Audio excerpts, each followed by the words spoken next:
Hey guys, just wanted to do a quick update here on my duck hunting impoundment.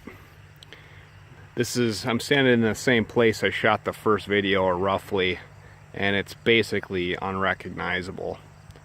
Take a look at the food plot here. This is, again, I used Guide's Choice, which is basically millet and sorghum. And I planted this 6 or 7 weeks ago, and a lot of this stuff is 5 feet tall. It's incredible. In fact, some of it's starting to seed out, which I'll show you in a minute. Here's the berm for the impoundment. It's kind of a little bit hard to distinguish. You can see probably the difference in the food plot, but I actually used a different food plot mix here. I mentioned this on my first video. I ordered, I think it was 40 pounds of duck hunting food plot mix out from Hancock's. They're out of Florida. And they added some extra ingredients, as I mentioned, versus just millet and sorghum. There was also some other things in here, some buckwheat, some dwarf corn. I think there might have been one other ingredient as well. So that's coming up. All this stuff here, which I planted about 2 or 3 weeks after the first food plot, this stuff's all about 2 feet tall. And you can see here's my pond. I planted it all around the edge of the pond, and again, that stuff's a good 2-3 feet tall. Couple cranes buzzing us just as we're filming here. Alright, so I'm kind of out in the food plot here. Like I said, this stuff's all about 5 feet tall. You could get lost in here pretty quick, can't even see the dog.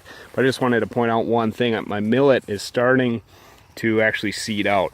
So this is what you're ultimately hoping for. This is the seeds that obviously all the waterfowl like. So that stuff's starting to sprout up. So the one thing I was going to mention here is, again, I'm in the state of Minnesota, and all of a sudden it was pretty normal season, but we're kind of getting into some drought conditions here. And if you take a look at my pond that I dug last year, I actually had a guy help me, an acquaintance who just kind of likes doing this stuff for fun. And what I'm realizing here is we didn't go deep enough. This thing is dropping in a major way, and I'm starting to get a bunch of cattails. So we'll see what happens. Might try to get back out here this winter. If this thing dries up enough where there's hardly any water in it, hopefully it'll freeze solid, and maybe can get back in here with the excavator I have. Otherwise, I'm going to have to get something big back here that has some long reach. Just to give you kind of a sense as to how dry it's gotten, here's the water level. In my previous video, which I showed my engineering mishap, this pipe was completely, well, just about completely underwater.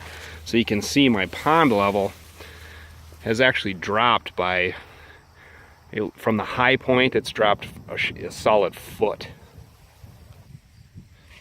I think one of the last things I'll mention here is my water control structure.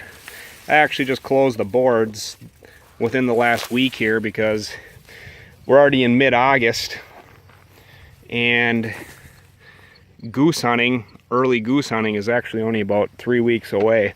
I don't really foresee having the duck hunting impoundment ready to go for early goose hunting. Duck hunting is about 6 weeks away, so I'm hoping over the course of the next 6 weeks we'll get some rain, which will start filling things up. And if that's not adequate, well, then I'm going to throw a trash pump over here and start pulling some water, throwing it in the impoundment, and probably start doing that in mid to maybe even early September. We'll see. This is the first year, so it's kind of all about learning, just trying to figure things out. So anyway, that's the update. Things are looking good. It's kind of been a fun process. See you next time.